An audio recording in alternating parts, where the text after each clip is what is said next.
As a creative aspect, TV is one of the best things that we do as a species. Along with music and film and books, they bring out the best creative of all of us. They entertain and they bring so much joy to many. They invoke emotion and enable us to feel things that we bury sometimes deep down. That's what this podcast is for. Welcome to A Million Little TV Shows. This is what I call the breakdown while I break down. Each week I will go through a different TV show, a different season of that TV show, and different episodes of that show. And I will break down not only emotions, but I will break down stories from my life, and let you know why these TV shows mean so much to me, and why I believe that they are some of the most important shows out there. This podcast is here to highlight a lot of smaller TV shows, or TV shows that don't really get a platform, because we know of a bunch of TV shows that get a multitude of different podcasts. Ted Lasso, Game of Thrones, The Office, they've all got several podcasts out there analysing all types of different things. But there's not many out there for the little guy, and that's what I'm trying to highlight. So each week I will go through a different show, different seasons, different episodes, and I will go across all different kinds of genres and different countries to bring you what I believe is some of the best TV out there. So I'm glad you're here with me. I'm glad you're here for this journey. And if you've watched the shows before and you wanted to come here and get an analysis on them and have someone go through them and pick out bits that you might have enjoyed, then I'm glad you are here. If, however, you have never watched the show and you just want to come and have someone talk in your ear about different TV shows, I'm glad you are here. But I hope that it inspires some people to go and seek out these TV shows. They deserve to be watched. They were made with love and care, and they are the same as this podcast, made with love and care. I am your host, Mike, and I will take you through every adventure, every horror, every piece of drama, and I hope that you enjoy the show. Hello there, and welcome back to this A Million Little TV Shows podcast. This is now episode 8 of season 13, and today we're going to be getting into something brand new. But first of all, I need to make a confession. I absolutely fucked up on this one. Sorry guys, but I did. And it's not going in the end of season file. I fucked up on this one big time. I didn't realise that the episodes for the show I'm about to cover are around about 8 minutes long. So I have decided to insert something in episodes 10 and 12 to kind of back that up. So I'm going to be covering all 10 episodes of the show I'm going to be covering today. Like I say, they are 8 minutes long, so it's not that much of a problem. But obviously then I had to fill 2 other time slots. So, today I'm going to be covering When the Streetlights Go On, Season 1, but then in episodes 10 and 12, I'm going to be covering something called Something Very Bad Is Going to Happen, which is a brand new show. It came out on Netflix not long ago, but I just found it excellent. I couldn't wait to get back into the next episode and the next episode, and yeah, it was just a really good show, a great horror show, and yeah, I just wanted to cover it on here anyway at some point, so I figured, why not just slot it in here once I'd realised my mistake? But let's get back to today's episode. So, today we're covering When the Streetlights Go On, Season 1, Episodes 1 to 10.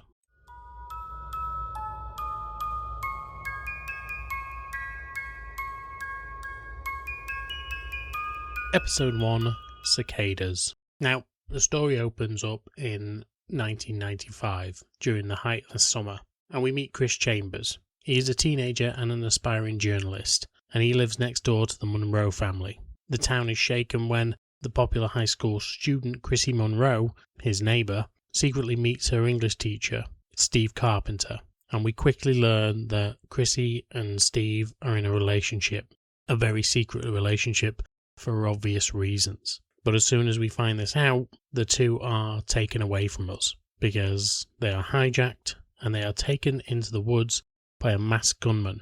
He asks them to strip and starts doing some nefarious things with them, and you can't imagine where this is going to go, and then he just ends up shooting them. And this is where we actually do meet Charlie, because Charlie is the one who discovers the bodies. There is a narration throughout, and that is from Charlie, the adult Charlie, but he is the one who discovers these bodies, and the shocking crime sends the entire town into panic. And so the show immediately establishes this dark contrast between a normal suburban life, and sudden violence. Charlie's narration gives the story a nostalgic but tragic tone. When I originally watched this show, I would have compared it to something along the lines of Stand By Me, because it's a coming-of-age story, but also Charlie's narration over the top reminds me of Gordy LaChance from Stand By Me. And so back to the victims of this. Of course, Chrissy and her teacher are having an affair. We know that Chrissy has a boyfriend. She states that she's going to meet Brad on the night that she goes out and ends up getting killed. But we also know that the teacher has a wife who he is planning to leave.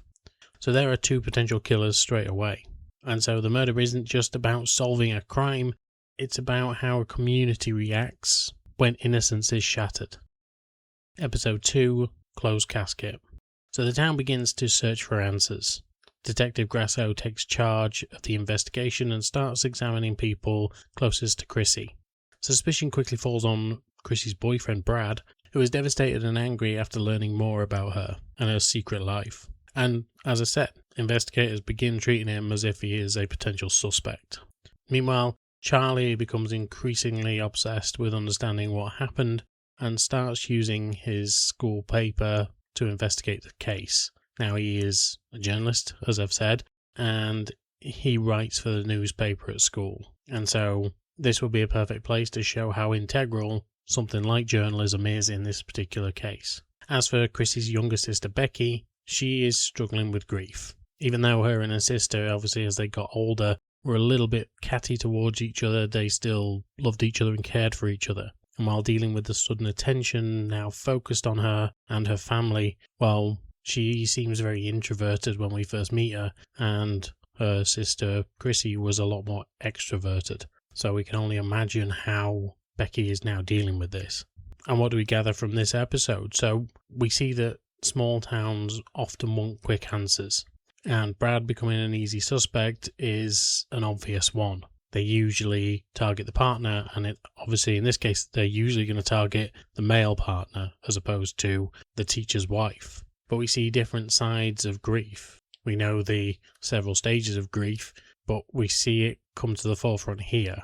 Becky really doesn't know how to be when it comes to grieving for her sister, whereas Brad comes out swinging. He's angry, he's violent. And this is where Charlie starts to move from observer to investigator, because he's in this now. He saw what happened, he saw the bodies, and now he wants to find out why. The other thing we start to see about Becky is the fact that she is now going to be in her sister's shadow throughout the coming episodes, because all focus has now turned to her to see how she is dealing with this. Episode 3, Wrong Number. And so here's where the investigation deepens, but clear answers still remain elusive. The police continue following leads while rumours spread throughout the community. The murder becomes the centre of everyone's conversations.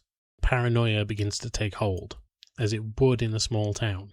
Charlie, however, starts to uncover additional clues and information, but each discovery seems to raise more questions than it answers. But Charlie's curiosity starts to border on obsession in this. And for a young lad who is at school, it's not exactly a healthy obsession to have.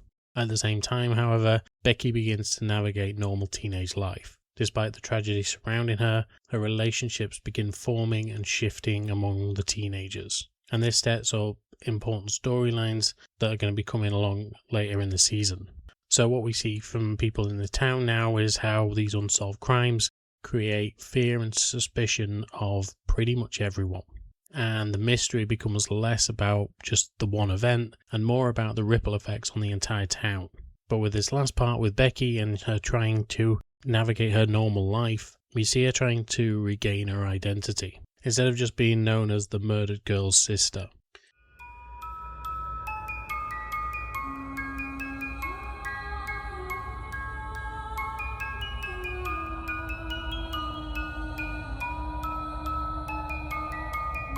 Episode 4, Homecoming. Now, this is a teen drama, so obviously we have to have a homecoming. It's basically the law by now. But of course, nobody is going to feel normal, and nothing will feel normal at this point, because one of their most popular students has died, but also a very popular teacher until, obviously what came out, he was also missing from this party, this homecoming celebration. And so while students try to pretend life is moving forwards, Detective Grasso turns her attention on Casper Tatum. He is a student at the school, but he's more of an outsider. I think I'd compare him to Kiefer Sutherland in Stand By Me, oddly enough, which I've referenced already, but also The Lost Boys. He's got a very similar look to him and a very similar haircut. But he is a town outsider and a resident troublemaker. So, again, the comparisons with Kiefer Sutherland's character in those two films are very stark. But Casper becomes a major person of interest in the case and faces intense questioning because evidence has been found that he was near the scene. At the same time, the homecoming festivities reveal how deeply the murders have affected everyone. The town is trying to reclaim a sense of normalcy, but fear and suspension lingers beneath the surface. But one thing this episode shows for sure is how communities often create villains before they have the evidence.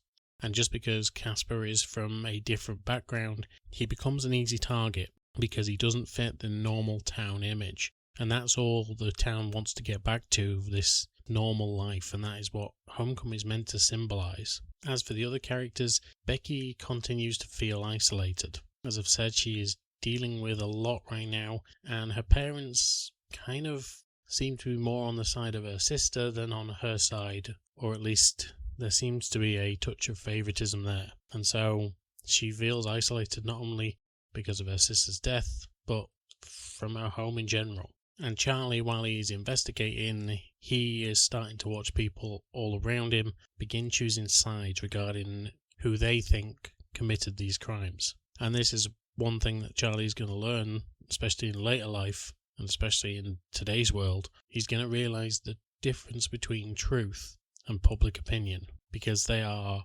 vastly different things. Episode 5, Note from the Wrong Side of the Tracks. So in this episode we get to learn more about Casper, and it seems like now that Casper is back in school and not in a jail cell or being investigated by the police, he sees someone in the school that he hasn't recognised before. As I've said, Becky is trying to find herself again, but now Casper has also found out who she is, and he has become secretly interested in her. But of course that's not going to look good for the man who is suspect number 1 of her sister's murder, that he is now interested in her sister. And this will cause immediate tension and raise the stakes for both characters. But Becky and Casper seem to connect because they both understand what it feels like to be misunderstood. And this is where the show asks whether people deserve to be judged by rumours or facts. Because of the way Becky looks and the way Casper looks, and sometimes their attitude, there are a lot of questions about these two. But the episode also shows how lonely both have become. In different ways, they're both outsiders, and they are dealing with the assumptions of people around them. Meanwhile, Charlie's investigations are starting to pay off, and a late-night discovery in the school's newspaper room provides him with important information that could change public perception of the case. And his passion for journalism begins turning into genuine investigative work. And this is where Charlie's role as a journalist is going to become more and more important. And with the evolution of Casper becoming a fully developed character and his now interest in Becky, Charlie's role as the journalist could impact their lives as well, because he is investigating all sides of this, and at some point is hoping to come across the truth. Episode 6, Deodorant and Nicotine. So the biggest development in this episode is the growing relationship between Becky and Casper. They are definitely a good couple. I'm not sure whether they would last much longer than probably high school, but for now, they are a nice couple to have. But after Charlie publishes an article which clears Casper's name, the town begins to view him in a different light, and the cloud of suspicion starts to lift. And this is obviously going to remove pressure from Becky and Casper's time together, and they start to develop a genuine connection. That doesn't mean that her parents approve now, but at least she is starting to have some clarity as to what the relationship is, and it becomes the central emotional state of the series, because now not only can Casper move forward because he's got this chance at redemption, Becky can finally move forward as well, because her sister's death has been weighing on her a lot, and having that support from Casper now is going to be ideal for her whereas before he would have been under suspicion. As for Charlie, he's starting to experience mixed feelings. He's happy to uncover the important information, but he also starts realizing that solving mysteries doesn't necessarily solve people's problems. And this is the power of journalism and the truth. Just because you want a story to go a certain way, if you follow the truth, doesn't mean that it is going to. And Charlie learns that facts can change opinions, but not always emotional wounds. And so we see him developing more as a journalist. Episode 7, Warmth of the Sun. Here we see the emotional stakes and the tension begin to rise. As Becky and Casper have grown closer, especially during a long walk home, Becky shares deeply her personal feelings and vulnerabilities. Their relationship is becoming more serious than just a teenage crush. It becomes a source of healing for both characters. And this is where Becky is finally reclaiming her identity outside of what happened to her sister, or just being the dead girl's sister. And Casper and Becky start to provide hope in what feels like just a dark situation. The only problem is, if we listen to the opening monologue, we know something bad's coming for Becky, because Charlie says as much. He says that he remembers the summer that both Monroe girls died, whether that's metaphorical or actual. At the same time, Brad's anger continues to build. We see that he has also had designs on being with Becky, and he claims it's because she looks like her sister, which isn't the reason to build a relationship. He's still grieving Chrissy, and he really is unable to move on. But now he has thoughts about being with Becky. He cannot let go. And of course, when she starts to develop a relationship with Casper, well, they're not going to like each other anyway. Brad is kind of a jock, whereas Casper is more of the wrong side of the tracks type of person. Elsewhere, a mysterious party invitation appears throughout the school, creating anticipation and unease as tensions between several characters continue escalating. And we see Charlie's own relationship with Berlice also begins to become more significant now. She is someone who is very much the same temperament as Charlie, and they seem like a good couple together. But we feel like that isn't the end game for him. And so we see that Charlie's life is becoming more and more complicated, and by the end of the episode, it feels like multiple storylines are heading towards a collision course.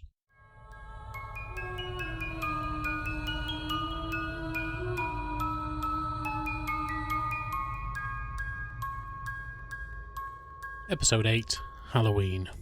So as Halloween arrives, bringing all the tension that's been building throughout the season to a breaking point. All the main players are at this party, including Brad and Casper. Again, they both have issues with Becky. Well, not issues. They have issues with each other over Becky. Brad, however, at this point is the one who is escorting Becky to the party, because her parents do not like Casper at all. Again, bad boy from the other side of the tracks. And so they think that Brad is the much safer option. He was for her sister after all, and so now he is the one who is allowed to take her. She manipulates him by allowing him to be the one who takes her as well. However, once she gets to the party, her and Casper sneak off and have sex for the first time. And this turns into a confrontation between both Brad and Casper, and it turns violent very quickly. They end up having a brutal fight, and by the end of the brawl, Brad is left seriously injured and left fighting for his life. Essentially what happens is Casper loses his mind. At one point, Brad takes out a knife, lunges towards Casper, and ends up hurting Becky in the process. And so Casper just sees red. And as he does see red, he starts to go a little bit American History X on this kid. At first I thought he was going to curb stomp him, but he just bashes his head off some stairs, but leaves him in a really bad way. But of course now, the suspicion is back on Casper. After this whole thing with Brad, it seems like he is the type of person who could potentially kill. But not only do the town start to assume that he could do this, especially the teens who saw it, Becky is also someone who now believes he may be able to do this. And so Casper realizes that regardless of what actually happened, the town is going to likely blame him for this. And so when he's faced with reality, instead of sticking around and making his case, he decides to run. Of course, this is going to devastate Becky, and just as she'd found someone who understood her, he's gone. As for Charlie, again, he is a witness to all of this, And it's another lesson about how quickly events can spiral beyond anyone's control. And it also asks whether people can escape the labels that society gives them. Episode 9, Annotations. So, after everything that happened with Halloween, the town finally settles into an uneasy silence, and Becky starts to withdraw from everyone around her and isolates herself emotionally. Eventually she reconnects with Charlie while borrowing books from him, and their friendship, which has existed quietly in the background throughout the whole season, begins to grow stronger. And due to the loneliness that they're both feeling, they reconnect. And through the books and storytelling that they are sharing, these become symbols of understanding and healing between the two of them. Charlie has always cared about Becky, even when she barely noticed him. Now, for the first time, they're connecting as equals. And Charlie begins to learn that being close to someone is different from simply just admiring them from afar. But while his relationship with Becky starts to bloom, his relationship with Berlice becomes complicated as his feelings and priorities begin to shift. And even though you know that the last episode is coming, you feel that the mystery of what happened to her sister has started to fade into the background, and the emotional consequences move closer to the centre. And the show starts preparing us for an ending that focuses more on people than actual clues. By the end of episode 9, you feel like you aren't going to get an answer to the actual riddle. And again, the riddle is that we know something happens to Becky because Charlie says so at the beginning. But again, we're not sure whether she loses herself emotionally or whether it's her life that she loses. Episode 10, When the Streetlights Go On. And so the finale delivers that one last shock. Just when it seems like the town is recovering, another murder occurs. The truth about the killings finally emerges, revealing that the murderer was not one of the major suspects who dominated the whole investigation throughout the season. Instead, the killer turns out to be someone largely outside the central group of suspects. He has literally been on the periphery the whole time.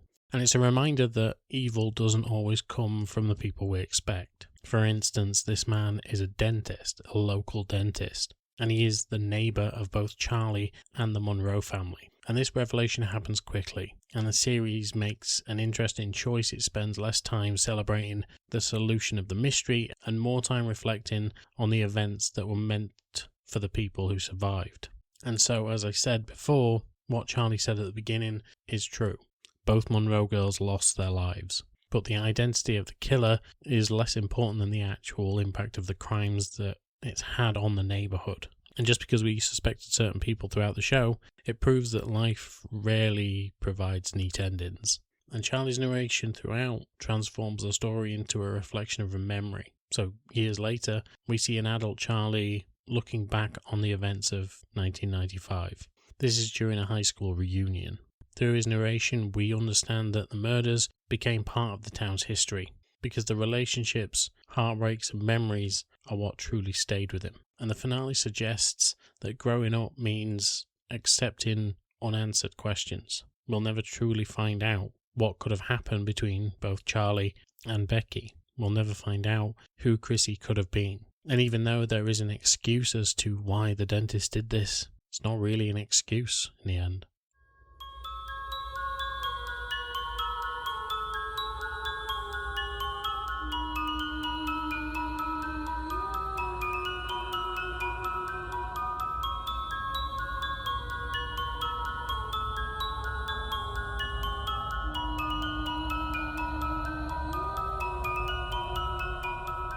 And so after 10 very short episodes, this show has just proven how good a teen drama could be. It doesn't have to reveal murder, it doesn't have to be a serial killer, it doesn't have to go all out to prove who the bad guy is. This is just a narrative-driven story, and the emotional heft that it has is really the main focus of this show.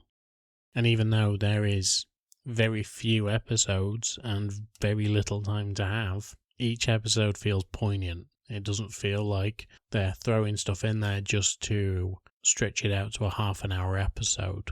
You get in depth with each character and you feel it's very compact. I mean, if you watch it end to end, I think it's about an hour and 20 minutes. It's basically a movie. But this was a lot of fun, and I do enjoy these kind of short form shows, and there will be a few coming up in the next season, probably the season after that, because they're good little stories to have. Obviously this stretches over an hour and a half or an hour and 20, whereas the other ones are more compact individual stories. I'm looking at things like Love, Death and Robots, which is something I want to cover. But I'm glad I watched this again, and I'm glad I recognised that they were only 8-minute episodes, because otherwise, well, this could have really been a pain in my arse for the rest of the season. But I've got something very, very good coming up as well in its place. So I'm happy to do these 10 episodes. It's not been a very long episode for myself either, which is always good. I like to have these wrapped up in around about 20 to 30 minutes. Sometimes it goes to 40. Obviously my earlier ones went a lot longer, but this really was an interesting show, and just shows what you can do in such a short space of time. But the series reminds us that life doesn't always give us perfect answers. Sometimes the events that change us the most aren't the ones we fully understand. They're ones we carry with us for a long time after they're over. The fact that this was set in a timeline when, I was a kid, in 1995, I was just going into high school, and this show captures that unique moment between childhood and adulthood, when the world suddenly becomes more complicated than we ever really imagined. Hormones are raging, you are starting to find interest in girls, boys, whatever you're into, and to throw a murder into that mix, that is something that really would be a massive factor. Not just one murder, but 2 in the end. And so Charlie's telling of this, it shows that some memories never fade. And especially when you have something from being a kid, some summers never really end, and they leave a mark on our lives that time can never erase. There'll be stuff from your own childhood that you will be able to look back on fondly. Hopefully it's nothing like what Charlie experienced. But I'm done for now. So thank you for joining me on this journey. I hope you enjoyed it, and if you did, leave a comment below, like, share, subscribe, all that good shit. But until next time, I will speak to you soon. Bye. As always, thank you for listening to this podcast, and you could really help me and the podcast by giving a like, share, subscribe on all major platforms that you listen to podcasts on. As an independent podcaster, this will just help me exponentially when it comes to actually doing more things with this podcast. I truly do enjoy this, and I absolutely love revisiting these TV shows with you guys. So any engagement from you is always welcome, and I will try and listen to all of you when you give suggestions or just tell me what you think about the podcast. But once again, thank you for listening, and until next time, I will speak to you soon. Bye.